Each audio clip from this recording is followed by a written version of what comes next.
David J. Schwartz, The Magic of Thinking Big. Blink number 1. If you believe you can accomplish your goals, others will start supporting and believing you too. Everyone has goals throughout their lives. These range from small tasks like cleaning out the garage before the weekend to life-changing achievements like saving $20,000 in 10 years. When you are ready to start working toward your goals, you may wonder, how do I even begin? The best approach to overcoming this daunting question is to start by believing in yourself. This means honing a mindset in which you feel 100% capable of doing anything you set your mind to. This works because once you start truly believing you can accomplish something, the mind releases creative power, the mental focus necessary for finding ways to accomplish your goals. The more you believe in yourself, the more creative power is released. This means even the most challenging goals, like becoming vice president for your company, become feasible as long as your level of belief matches the task's difficulty. Believing in yourself also creates another great advantage. Other people start believing in you too. This is what a study by the McKinsey Foundation for Management Research found. They interviewed business, government, science, and religious leaders to see what types of people they preferred to work with. And their most desired trait in a candidate? A sheer desire to get ahead, a trait which is contingent on how much a person believes in him or herself.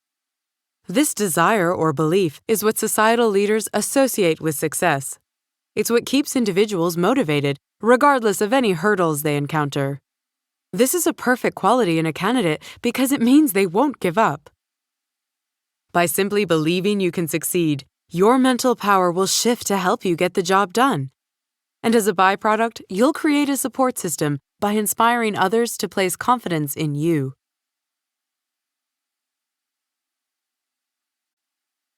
Blink number 2. Instead of memorizing facts, do what successful people do and sharpen your creative thinking skills. You might be familiar with the term knowledge is power, which means that the more we know, the more we can do. This saying fails to distinguish between the two types of knowledge, fact memorization and creative thinking. With fact memorization, you learn pieces of information and store them in the brain to be recalled later. But many of these remembered facts end up like old boxes in a garage. You only access them when you need what's inside. Creative thinking, on the other hand, is focused on finding innovative solutions. This means crafting new, improved approaches for handling any kind of problem or challenge. Although memorizing facts is important in its own right, creative thinking gives us the ability to quickly and efficiently overcome any hurdles we encounter. Fact memorization makes our brains rigid. Creative thinking makes our brains adaptive and flexible. This means that successful people always focus on improving their creative thinking rather than merely trying to remember facts. You can boost creative thinking with these 3 actions.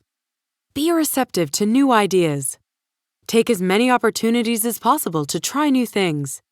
And devote 10 minutes each morning to reflecting on the question, how can I do a better job today? One way you can help promote these 3 actions is by diversifying your lifestyle. For example, make sure you spend time with people who support you, yet also challenge your beliefs and ideas openly. Or join a community group in an area outside your occupation. If you are a car salesman, for example, you may find it interesting to join something as far removed from your line of work as a graphic design club. This will bring new skills and, who knows, maybe allow you to eventually start designing advertisements for your company. Blink number 3. Eradicate all negative thoughts by thinking and acting positively every day. In today's society, negativity is everywhere, from murders reported by the news to advertisements that try to make us feel fat or ugly. But it's not only the media being negative. Even the people closest to us often spew, "You can't make it, so don't even try" propaganda. For example, your best friends might start criticizing your dream of becoming president of a company. After a while, we get so used to negative thinking that it feels normal. Our negative thoughts work like mental monsters. The more we let them into our psyche, the stronger they become, until they completely overpower our positive thinking. But the truth is that negative thinking isn't normal or healthy. In fact, it's one of the main things that keeps people from becoming successful. This is why people who say it can't be done are almost always unsuccessful or average. Clearly, then, it's necessary to get rid of that negativity in order to achieve your dreams. To do this, start thinking and acting positively every day. This will help you eradicate negativity by not giving it space to fester in your mind.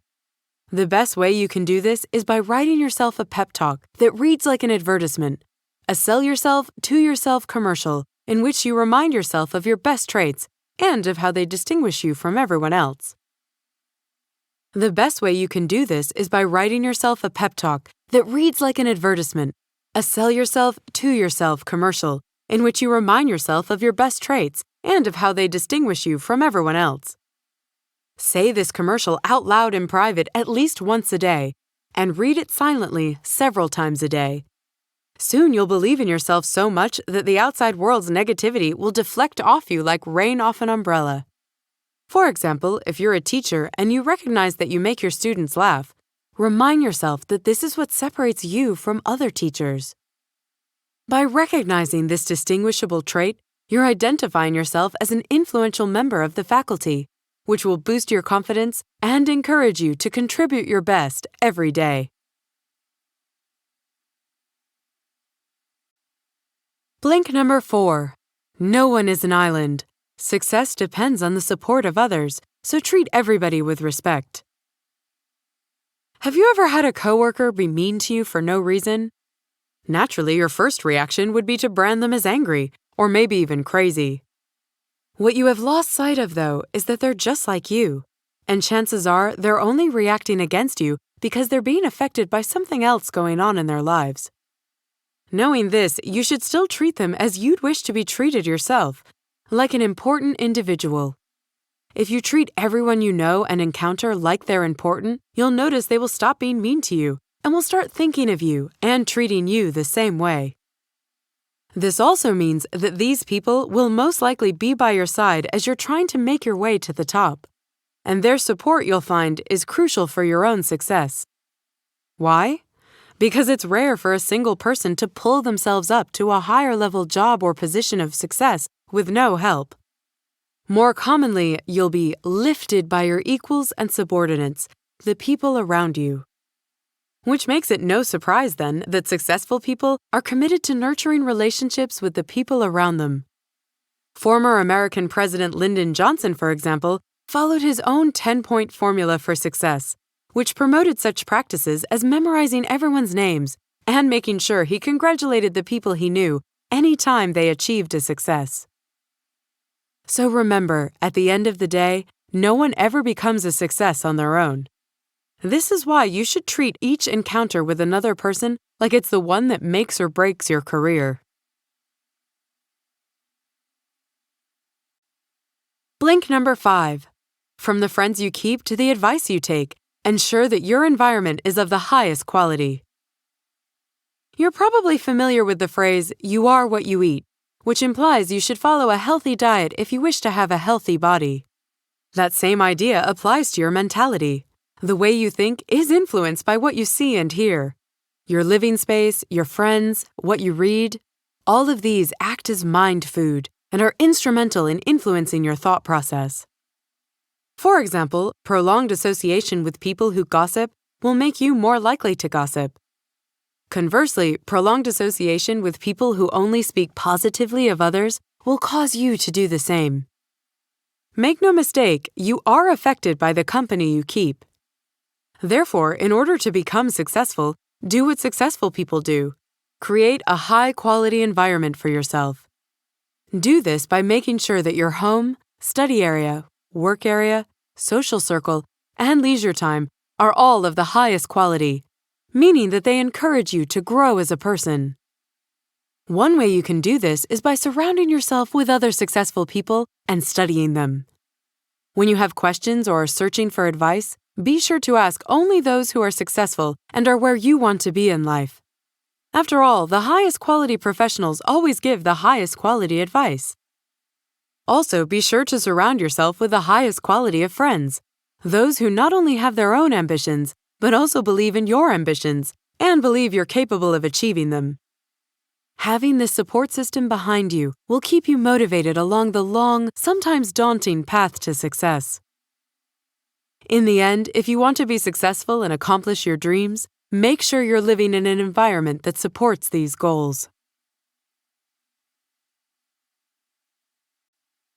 Blink number 6. Watch your attitude. It's speaking for you even when you don't open your mouth. Sometimes when you're speaking with a friend or significant other, you can tell when they're feeling uncomfortable or down, even if they choose not to talk about it. This is because our attitudes and outlook on life are always clear to others. How are we so good at detecting this?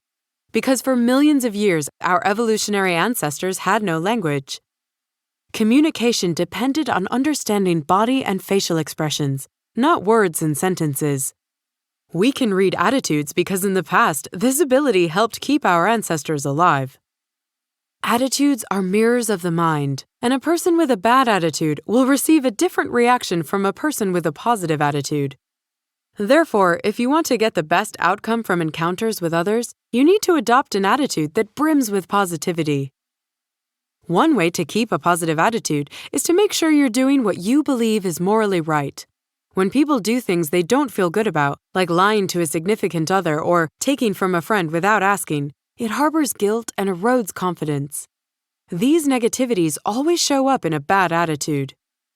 Being happy and comfortable with your decisions, on the other hand, builds more confidence and therefore sustains your better moods. In a completely different vein, another way to stoke a positive attitude is to look your best.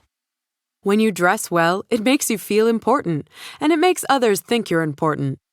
Try to do this all the time, even outside fancy occasions. But most importantly, nothing provides a positive attitude like believing that what you're doing in life is important and worthwhile.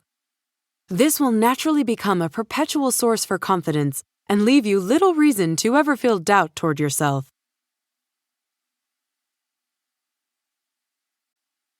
Blink number 7. Destroy fear, the number one enemy of success, by building confidence. The advice, "fear is all in your head," is often given to help people overcome their hesitancy toward entering situations they're uncertain about. But whether or not one's fear is self-created or legitimate, the fact is that fear does exist, and it can become the number one enemy preventing you from being successful in what you want to do. A common fear is the fear of other people. This stems from forgetting that others are just like you. There are no supermen or superwomen.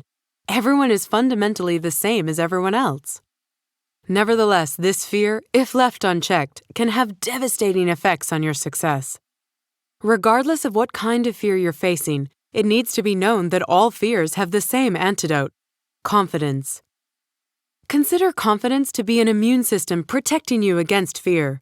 The stronger your confidence, the less likely it is that fear will have a debilitating effect on you.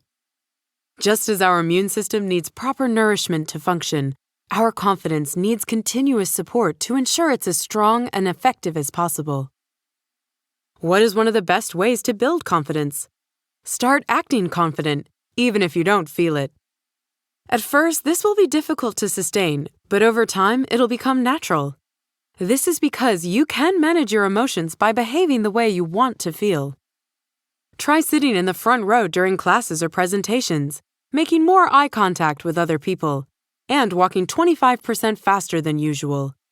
These actions build confidence because they make you stand out from the crowd and cause you to increase your interactions with others, thereby strengthening your self-awareness. Just remember that no one is born with confidence. At the end of the day, even the most confident people had to work for their confidence. Blink number 8. Failures are eager to find excuses for why they fail, while successful people are eager to find ways to try again. Everyone has their own unique take on the classic statement that there are two kinds of people in the world. Two types of people we can all generally identify with, though, are failures and successful people. Those who have failed to actualize their potential, and those who have made themselves a success in their career or lifestyle. What is it, though, about successful people that keeps them from drifting over into the failure category? It's their ability to bounce back after setbacks. While failures are busy finding excuses for why they failed, successful people are dusting themselves off and looking for another way to try. At the end of the day, every successful person has encountered the same opposition, discouragement, setbacks, and personal misfortunes as failures.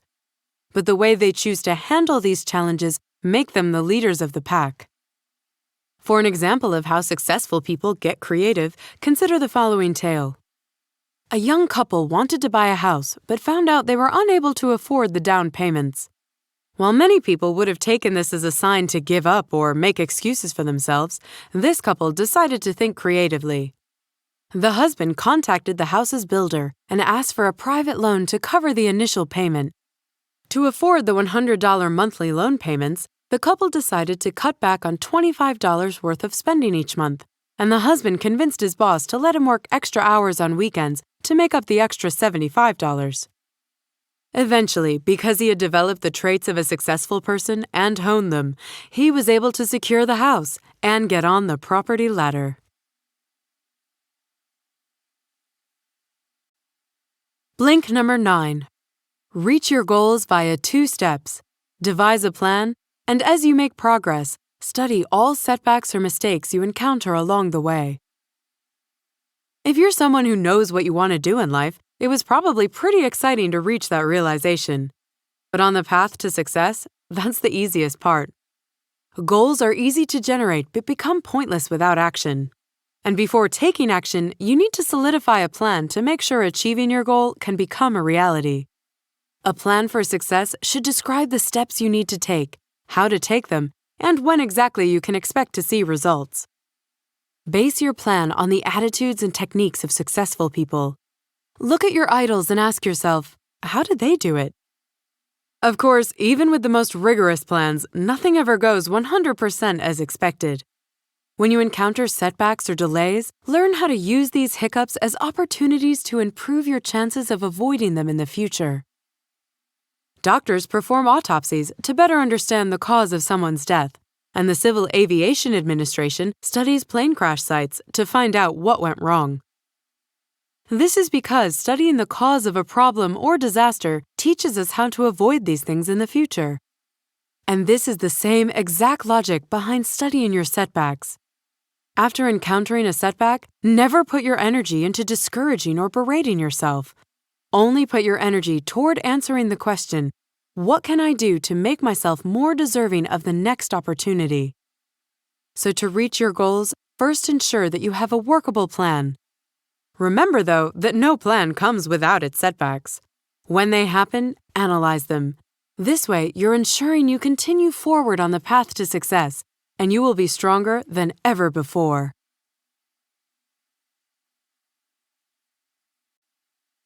You just heard the blinks to The Magic of Thinking Big by David J. Schwartz. The book's key takeaway is that in order to become a success, the most important tool is self-belief. Successful people aren't any more talented or deserving than other people. They're just more driven and more confident because of their self-belief. But these aspects lie nascent within everyone, and once realized, they make the path to success an accomplishable reality.